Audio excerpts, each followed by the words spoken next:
beautiful places.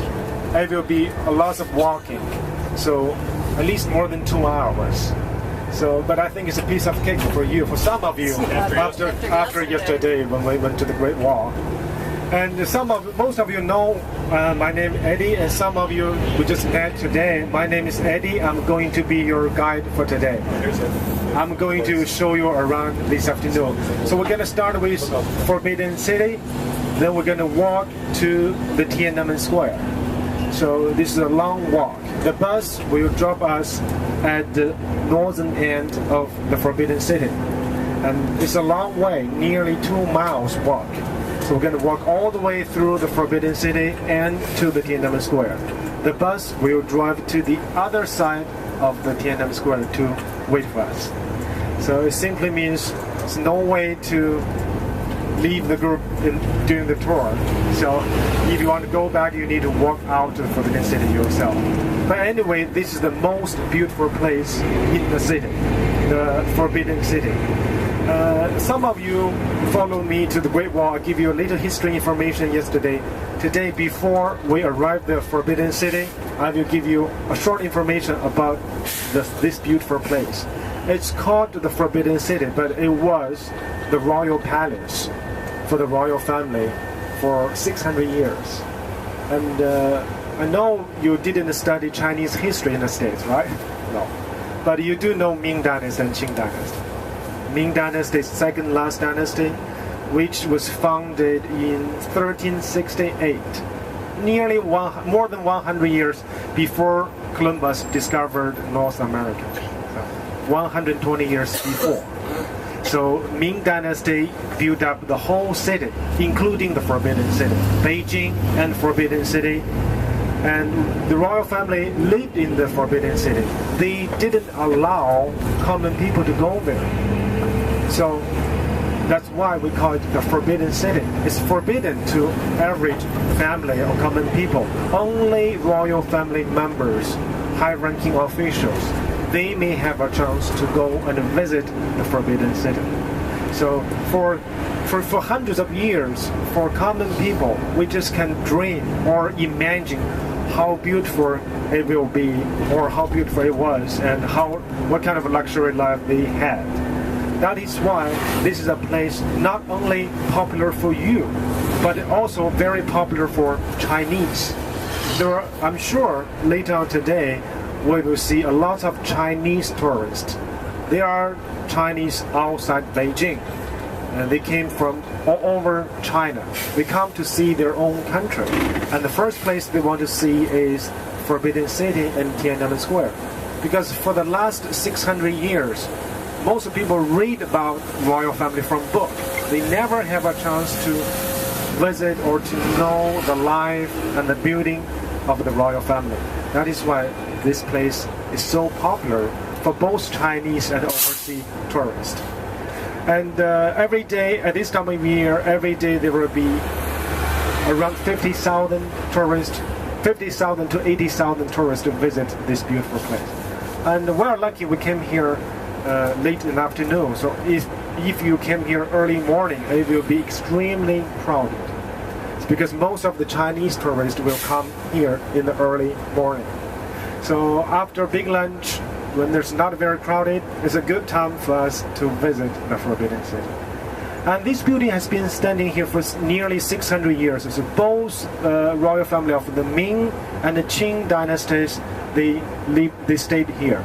But nowadays, there's no royal families. Have you ever watched the movie The Last Emperor? Yeah. So that's based on the history, based on the truth, 80% at least. So it's really give you a good idea of the life of the royal family in Beijing, in the Forbidden City. And that's probably the only movie filmed in the Forbidden City. So maybe you've seen it before, but I suggest you watch that movie again when you go back to States. So, and it really helps. You can remember this beautiful place. I was there, I took a picture, I touched this and touched that. So especially for the kids, they will remember this beautiful place. And the Forbidden City is huge, and it took us nearly 20 years to build it. it was started building in 1406. Yesterday I did mention the whole Beijing, including the Forbidden City, was designed in Ming Dynasty, and we started building the Forbidden City in Beijing in 1406, and we finished building everything in 1420, nearly 20 years. So everything used here, I mean the Forbidden City, the wood, marble, and gold and silver, even the brick, are the best quality, has been picked up all over China. So that is why it cost a fortune to build the Forbidden City. And in the last 600 years, there were 24 emperors. They were born here, they were brought up here, and they ruled whole China from this place. So this is the center of Beijing, but it was the heart of China for nearly 600 years. So it used to be the most important place for China. But still, it's a popular tourist place, tourist attraction. So later, when we visit this beautiful place, I have let you know, before we go there, first of all, later I will have a flag with me, because this is a big group. So I will walk in the front, and I have a small loudspeaker, so it helps people to hear me, because there will be lots of tourists. So sometimes when you are busy taking pictures there and there, so please keep an eye on my flag, because there are lots of rooms here, and lots of courtyard rooms, beautiful buildings, flowers. So sometimes when you're busy with your camera taking a beautiful picture, when you turn around, you can't see the group. So before you take your picture, at least you know which way I'm going, because this is a huge place. If you get lost, probably you're gonna get lost. It's difficult for you to find the group. So if you get lost, you have two choices. The first choice, everybody has the hotel room key, right? So you don't speak Chinese, doesn't matter, but all the Chinese can recognize the Chinese on the room key. Well, when you got either side from the Forbidden City, you can call a cab back to the hotel. And if you want to look for the group, you'd better stay there crying. Call my phone. Then the policeman will come to you. The police officer will come to you. Most of them don't speak very much English, but they are very helpful. They may lend you their cell phone. You can use theirs, whatever. But anyway, it won't be a big problem, because nowadays only 1/3 of the Forbidden City opens to public. It's a huge palace, 1/3 open to public. So today we're going to just pick up the highlights. We're going to see their garden, their living room, bedroom. You want to see their everyday life. You want to see their furniture, how their bedroom looks like. So we're going to do that. We're going to see the garden, living room, bedroom, and the main political area, the reception halls or the throne halls. So we're going to see them one by one. So after visiting the Forbidden City, we're going to walk to the Tiananmen Square. So please remember, we will not come back the same way.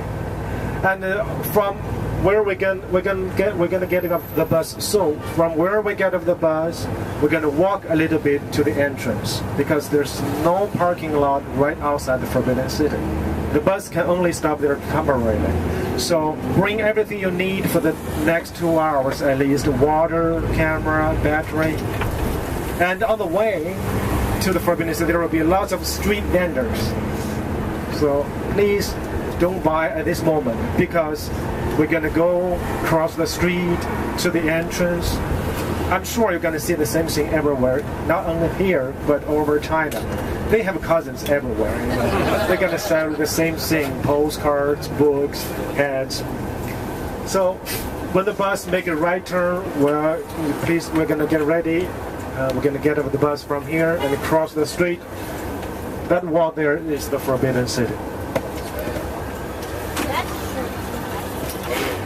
So I have no idea how to put the menus into English.